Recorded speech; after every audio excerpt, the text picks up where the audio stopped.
चेंबूरच्या सुभाषनगर परिसरात आज सकाळी इमारतीच्या 8व्या मजल्यावरून 6 कामगार खाली पडले।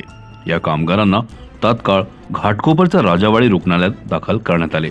मात्र उपचार सुरू असताना यातील एकाचा मृत्यू झाला आहे, तर एकाची प्रकृती चिंताजनक असून इतर 4 जणांवर अतिदक्षता विभागात उपचार सुरू आहेत। घटनेनंतर या ठिकाणी मुंबईचा महापौर ऋतू तावडे, विरोधी पक्षनेत्या किशोरी पेडणेकर यांच्यासह आदी जणांनी भेट दिली। बांधकाम करणारा आदित्य राज विकासक, कंत्राटदार आणि पालिका अधिकाऱ्यांवर कडक कारवाई करत मनुष्यवधाचा गुन्हा दाखल करण्यात यावा अशी मागणी किशोरी पेडणेकर यांनी यावेळी केली आहे। या घटनेची माहिती कळताच मी या ठिकाणी आलेले आहे, उपमहापौर आलेले आहेत आणि विरोधी पक्षनेत्या किशोरीताई पेडणेकर पण या ठिकाणी आलेले आहेत। अतिशय वाईट अशी दुर्घटना या ठिकाणी झालेली आहे। ही सुभाषनगर कॉलनी आहे। या ठिकाणी अशा म्हाडाच्या त्यावेळेच्या बिल्डिंग्स ज्या त्यानंतर सगळ्या रजिस्टर झालेल्या आहेत, त्यामुळे तसं म्हाडाच्या याच्यामध्ये आपण नाही म्हणता येणार, कारण माझी स्वतःचीच 18 नंबर बिल्डिंग माहेर असल्यामुळे माझी बाजूलाच बिल्डिंग आहे। तर ह्या सगळ्या रजिस्टर नंतर झालेल्या आहेत, ओनरशिप सगळ्या बिल्डिंगला मिळाली आहे आणि आता गेल्या 5-7 वर्षापासून प्रत्येक बिल्डिंगला ह्या ठिकाणी वेगवेगळे असे बिल्डर्स विकासक ह्या ठिकाणी डेव्हलप करायला येतात आहे। 36 नंबर बिल्डिंग आहे आदित्यराज, या ठिकाणी डेव्हलपर विकासकाचं या ठिकाणी काम चालू होतं। अतिशय निष्काळजीपणे आहे हा, अजिबात हे टॉलरेट केलं जाणार नाही। कामगार त्यांना जे आपण त्या ठिकाणी जे कामगारांचे नॉर्म्स असतात, या ठिकाणी जर म्हणायला गेलं तर building and other constructions workers, त्याला आपण BOCW ॲक्टच्या अंतर्गत या ठिकाणी कामगारांना सगळ्या सेफ्टी गॅजेट्स जे असतात त्या ठिकाणी, मग हेल्मेट असेल, सेफ्टी नेट असेल, ह्या सगळ्या गोष्टी कामगारांना देऊन त्या ठिकाणी असलेल्या साईट इंजिनियर्स त्यांनी इन्स्ट्रक्शन्स दिल्यानंतर कामगारांनी या ठिकाणी मुवमेंट केली पाहिजे। इंजिनियर्स कुठे होता या ठिकाणचा? या ठिकाणी विकासक आणि त्यांनी कोणाला जे कॉन्ट्रॅक्ट दिलं होतं तो कॉन्ट्रॅक्टर आणि त्याचे साईट इंजिनियर्स त्या ठिकाणी उपस्थित असायला पाहिजे होते। तर या ठिकाणी जी 6 माळे कंप्लीट केल्यानंतर 7व्या माळ्यावर जी परांची बांधली आहे, त्या परांचीवर एका वेळी ही 6 जणं बसली होती आणि अचानक ती परांची कोसळली आणि खाली आलीत सगळेजण आणि एकाचा दुर्दैवी मृत्यू झाला। 5 जणं राजावाडी हॉस्पिटलमध्ये ॲडमिट आहे, 1 जण ICUमध्ये।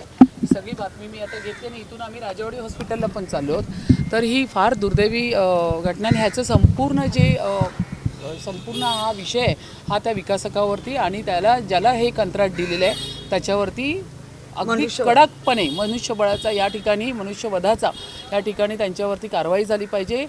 IPS कलम 304 या ठिकाणी लागलं पाहिजे। मेयर उसी के साथ में हमारी विरोधी पक्षनेता किशोरीताई पेडणेकर, हम तीनों भी यहाँ पे उपस्थित है। आने के बाद हमने यहाँ की पूरी सिचुएशन का जायज़ा लिया। अंदर जाने के बाद पता चला कि 6-7 फ्लोर तक काम चालू है, वर्क ऑन प्रोसेस है। 6 फ्लोर कंप्लीट होने के बाद 7वें माले के ऊपर जो परांची है, वो परांची के ऊपर वो 6 के 6 कामगार ऊपर गए थे काम करने के लिए, लेकिन उनको उस तरह से इंटीमेशन दिया जाना चाहिए था। यहाँ के साइट इंजीनियर किधर है, इधर का जो डेवलपर है आदित्य राज, और उसने जिसको कॉन्ट्रैक्ट दिए है वो सब उनके इंस्ट्रक्शंस फॉलो साइट इंजीनियर ने करने बहुत ज़रूरी थे। ये बहुत ही गंभीर दुर्घटना है। यहाँ पे 6 जन थे, जिसमें 1 जन एक्सपायर हुआ है, 1 जन ICU में एडमिट है और बाकी के जो 4 जन है वो एडमिट हैं। उनको देखने के लिए भी हम यहाँ से राजावाड़ी जा रहे हैं। यहाँ पे उनके ऊपर ये तो IPC कलम 304 के अंतर्गत इनके ऊपर गुनाह होना चाहिए और ज़ोरदार कार्रवाई करके स्टॉप पर की नोटिस बिल्डर को देनी चाहिए। और जो यहाँ पे गैजेट यूज़ करने चाहिए थे, जैसे सेफ्टी हेलमेट है, सेफ्टी बेल्ट है, विदाउट हेलमेट और विदाउट सेफ्टी बेल्ट वर्कर्स को ऊपर कैसे जाने दिया, इसके ऊपर जो पूरी की पूरी इन्फॉर्मेशन यहाँ के जो BMC के जो वार्ड ऑफिसर है, बिल्डिंग एंड फैक्ट्री डिपार्टमेंट है, इन्होंने पूरा जायज़ा करके यहाँ पे स्टॉप वर्क देना चाहिए। BMC के अधिकारियों की कोई जिम्मेदारी आपको दिखती है कि इस तरह के जो प्राइवेट निर्माण चल रहे हैं वहाँ पे वो चेकिंग करें कि सेफ्टी गियर्स है या नहीं? बिल्कुल होने चाहिए। हमारे 24 SOP है इसके ऊपर। हम हर वक्त सभागृह में है, हर वक्त हमारी इसके ऊपर स्पीच होती है, चर्चा होती है, संवाद होते हैं कि जो यहाँ पे बिल्डिंग फैक्ट्री के ऑफिसर्स है, DO है, इन्होंने यहाँ पे आके विज़िट करनी चाहिए। जो वहाँ पे नॉर्म्स है वो फॉलो हो रहे या नहीं, जो यहाँ पे सेफ्टी जो गैजेट्स है वो वर्कर्स को दी जा रही है कि नहीं, इसके ऊपर पूरा इन्फॉर्मेशन BMC के ऊपर तो ये जवाबदारी बनती है। तो बीएमसी को भी पूछा जाएगा कि ये इतना बड़ा हादसा, इसके ऊपर आपका इन्वेस्टिगेशन था या नहीं, इसकी भी इंक्वायरी होनी बहुत ज़रूरी है। बिल्डर जिस तरह की लापरवाही करते हैं उसके ऊपर किस तरह की कार्रवाई? 304 का उसके ऊपर होना चाहिए, 304A होना चाहिए, मनुष्य वध का गुना होना चाहिए। मैंने बोला 304 नहीं, 304A, उसके ऊपर फौजदारी पूरा गुन्हा होना चाहिए। नाही, हा विषय आम्ही तातडीने सगळ्या बैठक घेतोय। आता आपण स्वच्छ मुंबई अभियान 365 डेज आपण कार्यक्रम राबवतोय, त्याच्यामध्ये आपण नागरिकांचा सहभाग घेतोय, त्याच्यामध्ये आपण शाळा, कॉलेजेस आणि त्याचबरोबर नगरसेवकांचा पण सहभाग घेतोय आणि त्या माध्यमातून आपण मोठे मोठे उपक्रम हाती घेऊन त्याचे जर फोटो अपलोड करून आपण एक कॉम्पिटिटिव्ह स्पर्धा या ठिकाणी घेतोय। ठीक आहे, आता जे आधीच्या ह्याच्यामध्ये झालं ते झालं, आता आपण ही सुधारण्याची पूर्ण प्रक्रिया आहे ही या माध्यमातून आपण सुरू केलेली आहे। ते येणाऱ्या काळात तुम्हाला सुंदर आणि स्वच्छ मुंबई नक्कीच दिसणार। परदेशी पर्यटकांनी इथे क्रिकेटसाठी आलेले होते आणि ते त्या ठिकाणी जाऊन त्यांनी पाहणी केली आणि परदेशात देखील आता या सगळ्याबाबत चर्चा होते आहे, तर कसं पाहता याला उत्तर म्हणून काय महानगरपालिका आणि रेल्वे प्रशासन? नाही, ह्याच्यावरती आम्ही अतिशय संवेदनशील आहोत। ह्याविषयी जर काही अशा पद्धतीचे ट्विट किंवा अशा पद्धतीचं काही विषय झाले असतील तर त्याची माहिती घेऊन मी नक्कीच त्या बाबतीत पूर्ण विचारणार अधिकाऱ्यांना की या बाबतीत कुठे त्यांना त्याबद्दल संपूर्ण घनकचरा किंवा कचरा पडलेला किंवा त्या पद्धतीचं व्यवस्था त्यांना दिसली, मी स्वतः जाऊन पाहून येईल तिथे। तरीसुद्धा त्यांना मी येणार हे कळलं आणि शिवाय त्यांच्या विभागात ही दुर्घटना झाली हे कळल्यानंतरही त्या आलेल्या आहेत ह्या ठिकाणी, त्यांनी पत्र दिलेलं आहे। आम्ही तर वारंवारच बोलतो, मुंबईमध्ये कमीत कमी 2250 डेव्हलपमेंटची, विकासकांची, कन्स्ट्रक्शनची कामं चालू आहेत आणि वारंवार मी याच्यावरती बैठका घेते। एकतर आपण बघितलं की AQR पण त्या पद्धती वाढलेलं आहे, संपूर्ण AQI।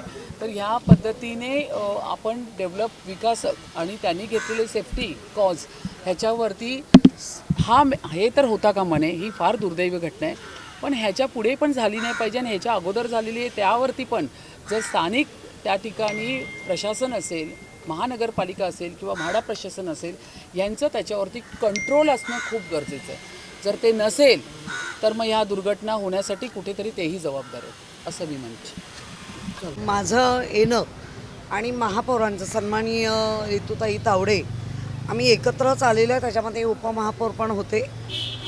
घटना कळता क्षणी जितका ट्रॅफिकमध्ये वेळ लागतो तेवढाच आमचा वेळ गेलेला आहे, बाकी आम्ही तत्परतेने इथे पोचलेलो आहोत। आल्यानंतर आदित्य राज असं काहीतरी साईटचं नाव आहे आणि ऋतू तावडेंच्या महापौरांच्या माध्यमातून असं कळलं की त्यांचं माहेर इथलंच आहे, 518 नंबर बिल्डिंगमध्ये त्यांचं माहेर आहे। त्यामुळे त्यांना इथली अधिक माहिती मिळाली आणि या माहितीनुसार त्यांचं म्हणणं आणि माझंही आता त्या वॉर्ड ऑफिसरकडनं आम्ही जेव्हा माहिती घेतली तर ह्या बिल्डिंग खऱ्या म्हाडाच्या होत्या, पण म्हाडा झाल्यानंतर म्हाडाने सगळ्यांना त्या सोसायटीनं हँडओव्हर केल्या आणि सोसायटी मग डेव्हलपर नेमतो आणि तो डेव्हलपर म्हणजे आदित्यराज काहीतरी तो डेव्हलपर आहे। आतमध्ये साईटवर गेल्यानंतर जर आपण पाहिलं असेल, आता ते 5 लोक जेव्हा खाली पडले, परांची ज्याला आपण ग्रीन जाळी लावून त्या ग्रीन जाळीला जेव्हा लावलं जातं त्यावेळेला वेट जाळीचं नोंद केली जाते, कारण आपण पाहिलं असेल मंत्रालयात झिरवळाने उडी मारली वरून, पण ते वेट, बॉडी वेट त्या जाळीनी तेवढं तोललं, याचा अर्थ त्या जाळीला किती वेट असलं पाहिजे, जाळीनी घेतलं पाहिजे। जाळ्या लावल्या म्हणजे झालं नाही, ह्याच्यामध्ये बिल्डरचा गलथानपणा आणि आम्ही महानगरपालिकेचा वॉर्ड हे दोघांचाही म्हणजे महानगरपालिकेचा आपण परवानग्या दिल्या आहेत आणि त्या परवानग्या दिल्यानंतर बिल्डिंग प्रपोजल किंवा बिल्डिंग फॅक्टरी मेंटेनन्स हे वॉर्ड ऑफिसरच्या अंडर यांनी केलं काय? आपण जर आतमध्ये गेल्यानंतर पाहिलं तर इतक्या छोट्या छोट्या तारा आपण तुटून पडलेल्या आहेत, म्हणजे त्या साईटवर जे इतरही काम करत असतील त्यांचे पाय फाटणं, दगडांचा इतका मोठा खचाखच ज्याला खाचर म्हणतो ते सगळं त्या ओपन पेसमध्ये दिसतं आहे।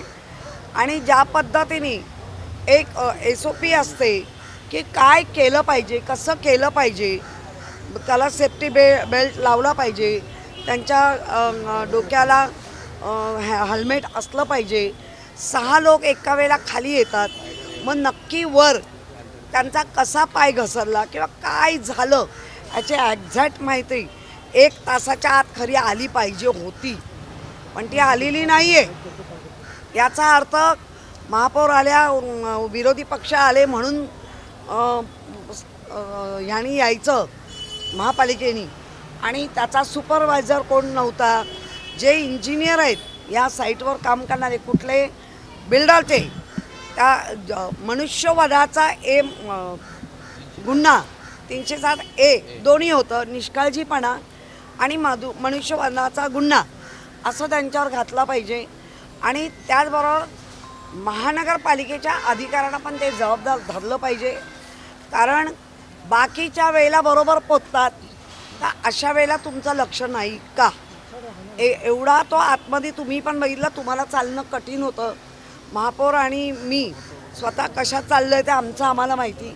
कुठल्याही जरा जरी सरकला असता तर पाय कापू शकतो, इतकं लोखंडाच्या तारी, इतके तिथे ते ब्लेड, इतका तो खाचर करून ठेवलेला एरिया, मला वाटतं अतिशय निष्काळजीपणे आणि फक्त हे जे बिल्डर आहेत ते नेमके कोणाच्या अंडर काम करतात आणि त्यांना एवढी सूट का दिली जाते? सेफ्टी किटचा पण इकडे इश्यू आहे. सेफ्टी किटचा जर ते पडले, जर त्यांनी हार्नेस वापरलं असेल, टेन्शन वायर जर वापरले असते तर ते पडले नसते. तर सेफ्टी किट कंपल्सरी असतं, पण ते प्रोव्हाइड केलं गेलं नाही का? हेच आम्हाला माहिती हवी आहे की बिल्डरकडनं तिथला असलेला इंजिनियर, तो जो सुपरवायझर आहे तो करतो काय, आणि त्याला काय, हे तर इन्स्ट्रक्शन आहेच प्रत्येक साईटवर, ती वापरली जात नाही. जर वापरली जात नाही तर साईट सुपरवायझर ते वापरायला लावतो, याचा अर्थ तो हजर नव्हता, फक्त इन्स्ट्रक्शन दिलं हे काम करायचं आहे, म्हणजे पार्किंग बिल्डिंगचा, आणि ते बिचारे वर्कर असतात, त्यांना काम पुरं करून एका साईटवरनं लवकरात लवकर दुसरी मिळते का याच्याकडे त्यांचा कल असतो. आता ते जे डेथ झाले ते मराठी आहेत का, कुठल्या राज्यातून आले आहेत का? आता मृत्यू झाल्यानंतर जो बिल्डर आहे तो गुन्हा तर होणारच आहे, पण त्यांच्यासाठी पेनल्टी काय, बिल्डरला, त्यांच्या कुटुंबाला तो आर्थिकदृष्ट्या आता कसा सक्षम करणार आहे, सगळ्या गोष्टी यायला हव्या. तरी हजारो ठिकाणी काम सुरू आहे, अशी अंडर कन्स्ट्रक्शन इमारती आहेत, तिथे पण असा सेफ्टीचा मुद्दा येऊ शकतो. विरोधी पक्ष नेते म्हणून तुमचा काही प्लॅन आहे का इन फ्युचर? नाही, आम्ही तुम्हाला त्या वेळेला कळवूच, आमचा आहेच, कारण आपण मागच्या वेळेला महापौर असताना पण सरप्राईज व्हिजिट घेतल्या होत्या, त्याही होतील. पण हा जीव जाईपर्यंत जर सुपरवायझर किंवा ज्याला साईड घेतली आहे ते जर हजर नसतील तर पहिल्या यांच्यावर गुन्हा दाखल करा. FIR तो होईलच, तो काय जनरल कोणी दबाव आणला तरी FIR होतो. याच्या आम्हाला पण झळी लागले. FIRचा नाही, FIR झाल्यानंतर चार्जशीट कशी बनते, ती कधी बनणार, कोण बनवणार हे कळलं पाहिजे. काही तुम्ही आत्ताच एका कामगाराला देखील तो होत आहे. सरकारी कामांमध्ये आता जास्त दिसायला लागलं आहे. MMRDAच्या लोक निष्काळजीपणा जास्त आहे, आणि त्याच्यातला 2-4 खाजगी, म्हणजे खाजगीत कुजबूज त्यांची मी ऐकली आहे की आम्हाला काम, म्हणजे साईटवर आमचं काम कमी आहे आणि आम्हाला डिपार्टमेंटलाच जास्त बसवलं जातं याच्यावरती, मंत्रालयात किंवा मंत्र्यांच्या दारात. तर कामं कधी असं कुजबूज आहे ते आता कोण करताय, काय करताय, तुम्हाला तो कानासा घ्यावा लागेल. वरळी शिवडी कनेक्टर जो उन्नत मार्गाचा आहे त्याच्यामध्ये लोखंडी जे रॉड असतो तो कनेक्ट करण्याचा, तो उभाच्या उभा खाली आला. त्याचं नशीब चांगलं त्या मुलाचं की तो या साईडला पडला, लेफ्ट साईडला, आणि 6 टाके पडलेत. त्याचं सिटी स्कॅन झालेलं आहे. सिटी स्कॅनमध्ये सुदैवाने स्कलला कुठलाही मार लागलेला नाही आहे. सुपरफिशियल आत्ता तरी ती वाटते, त्याला कुठेही वॉमिटिंग नाही आहे. वॉमिटिंगचं सेन्सेशन म्हणजे त्याला होते असं वाटत नाही आहे. त्यामुळे बाकी पण ठिकाणी लागलं आहे. तर चालणाऱ्या लोकांनी नेमका गाड्या बघाव्या, खड्डे बघावे, ट्रॅफिक बघावं की वर बघावं आणि मन बघता बघता कुठेतरी वर जायचंच आहे, असा मुंबईकरांचा जीव धोक्यात घातलाय का? मॅम MMRDA महापौर ऋतुताई जी परत आता इथे आमचे उपमहापौरसुद्धा आलेले होते, किशोरीताई पण आलेले होते आणि मी ताबडतोबीने मी हॉस्पिटलमध्ये होते, परंतु मी येऊ शकले नाही. मी आत्ता परत मला जायचं आहे, पण ऋतुताई आमच्या महापौर येतात तर त्यावेळेस मला येणं गरजेचं होतं, म्हणून मी ताबडतोबीने हे लेटरसुद्धा टाईप केलेलं आहे. मुंबईतील सर्व जेवढे बांधकाम करत आहेत त्यांची सुरक्षा करण्याचं मोहीम राबवण्याचं निर्देश त्यांना द्यावेत. परत त्याचबरोबर संबंधित अधिकाऱ्याकडून सुरक्षा अनुपालन अहवाल सादर करण्याचे आदेश त्यांना द्यावेत. कामगार सुरक्षेपर्यंत निष्काळजीपणा आढळल्यास त्यांच्यावर त्वरित कारवाई झाली पाहिजे. भविष्यात अशा दुर्घटना टाळण्यासाठी एक समान सुरक्षा मार्गदर्शन असेच लागू करण्यात आले पाहिजे. मुंबईत खूप ठिकाणी माझ्या विभागामध्ये ही तिसरी घटना आहे, 3री ते 4थी घटना आहे आणि अशा झाल्याच्या नंतर काय करायला पाहिजे. सर्वच अधिकारी जर याच्यामध्ये संबंधित अधिकाऱ्यांना जर वेळोवेळी हे माहिती असतानासुद्धा त्यांच्यावर कारवाई होत नाही, म्हणून मी आता ह्याच्या पुढे मी म्हाडाचे अधिकारी असतील, महानगरपालिकेचे अधिकारी असतील, सर्वच ह्याच्याशी जेवढे जोडलेले अधिकारी आहेत त्यांच्यावर कारवाई विकासकावर सुद्धा कारवाई झाली पाहिजे, गुन्हे झाले पाहिजेत. कारण हे मनुष्य काय साधे काम करणारे बिचारे बाहेरून आलेले आहेत, त्यांच्याही घर आहेत, त्यांच्या फॅमिली आहेत आणि त्यांच्यामधून एखादा माणूस हा निघून जातो आहे आणि त्याच्यावर त्यांचं पोटपाल चाललेलं असतं. तर अशा लोकांवर जर अपघात होत असतील, जर काही सुरक्षा न देता त्यांच्यावर हे अपघात होऊन त्यांचा जीव जात असेल तर ह्या विकासकांवर पण कारवाई झाल्या पाहिजे. सदृश्य मनुष्यवधाचा हा गुन्हा त्यांच्यावर झाला पाहिजे असं मला वाटतं. आपल्याला माहीत आहे की या सुभाषनगरमध्ये मोठ्या प्रमाणात जवळपास 80% बिल्डिंग ज्या म्हाडाच्या 56 बिल्डिंग असताना 80% बिल्डिंगचं या म्हाडाच्या या ठिकाणी पुनर्वसन चालू आहे, पुनर्निर्माणाचं काम चालू आहे. गेल्या 5-6 महिन्यापूर्वी आपण हेही बघितलं की 16 नंबर बिल्डिंगमधून असाच एक कामगार वरून पडला आणि ऑन द स्पॉटच त्याचा मृत्युमुखी पडला. परंतु आपण बघितलं की या ठिकाणी विकासक कुठल्याही प्रकारचे या ठिकाणी सुरक्षितेची उपकरणं त्यांना न देता, सेफ्टी मेजर्स न पाळता या ठिकाणी केवळ नफा कमवण्याच्या दृष्टीने या ठिकाणी काम करताना बघतो. आज पण ही घटना झाली 36 नंबर बिल्डिंगमध्ये आदित्यराज ग्रुपचं या ठिकाणी काम चालतं. आपण बघितलं की जो लिफ्टचा डक आहे त्या डकच्या वर 10व्या माळ्यावर साधारणपणे फरांची बांधलेली होती. ती फरांची किती मजबूत होती त्याचे कोणी तपासणी केलेली नाही, कुठल्याही प्रकारचे सेफ्टी मेजर्स नाही. 6 कामगार त्याच्यावर उभे होते, त्यांच्या अंगावर कुठल्याही प्रकारचा सेफ्टी बेल्ट त्यांनी बांधलेले नव्हते. 6च्या 6 कामगार खाली आज सकाळी 9:45 आसपास साधारणतः ही घटना घडली. ती 6च्या 6 कामगार खाली कोसळले, एक कामगार ऑन द स्पॉट गेला बिचारा आणि दुसरे बाकी राजावाडीला अगदी मृत्यूशी झुंज देत आहेत. त्यातला एक कर्मचारी आता कळलं की तो फार क्रिटिकल पोझिशनमध्ये आहे. मला असं वाटतं की या ठिकाणी विकासक बेमालूमपणे आणि कुठल्याही प्रकारचे कामगारांच्या जीवनाशी खेळत असताना कुठल्या प्रकारे सेफ्टी न त्यांच्याकडे कुठल्या प्रकारचं सेफ्टी अवजारं न देता नफा कमवण्याच्या दृष्टीने केवळ काम करून घेतात आणि हे त्यांच्या कामगाराच्या जीवनाची खेळ आहे. आणि अशा खेळ करणाऱ्या या अशा विकासकावर निश्चितपणे या ठिकाणी कारवाई व्हायला पाहिजे. आमची तर मागणी अशी की आदित्यराज ग्रुपवर या ठिकाणी गुन्हा दाखल झाला पाहिजे, सदोष मनुष्यवधाचा गुन्हा दाखल झाला पाहिजे. ही घटना अतिशय दुर्दैवी आहे आणि आपण पाहाल की आता सगळीकडे हे जे आहे ते कन्स्ट्रक्शनची कामं चालू आहेत आणि वास्तविक डेव्हलपर्स किंवा हे जे कोणी कंत्राटदार असतात त्यांनी मजुरांच्या सेफ्टीकडे जास्तीत जास्त लक्ष द्यायला पाहिजे.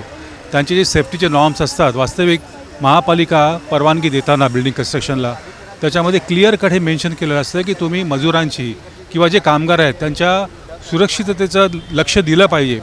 पण दुर्दैवाने अशा का घटना घडतात हे कळत नाही आणि हे गरीब मजदूर असतात, परराज्यातून आलेले असतात काम करण्यासाठी आणि त्यांच्या जीवाशी असा खेळ होणं अतिशय दुर्दैवी बाब आहे.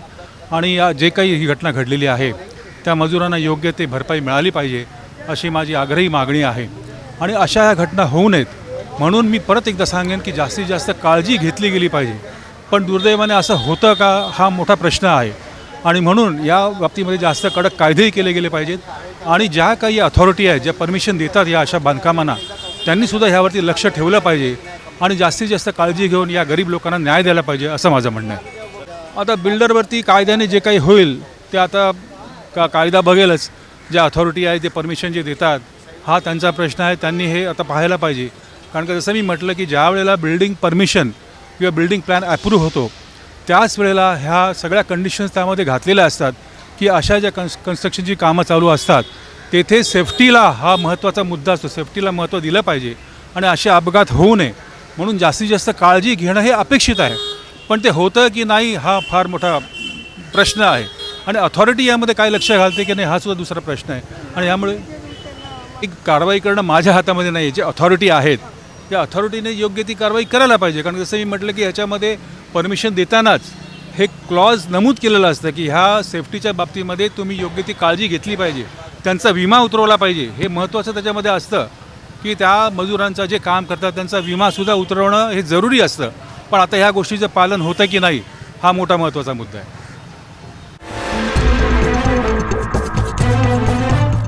CEN न्यूज देश प्रदेश की ताज़ा तरीन खबरों के लिए CEN न्यूज को सब्सक्राइब करें और रहें पल पल की खबर से हर पल बाखबर.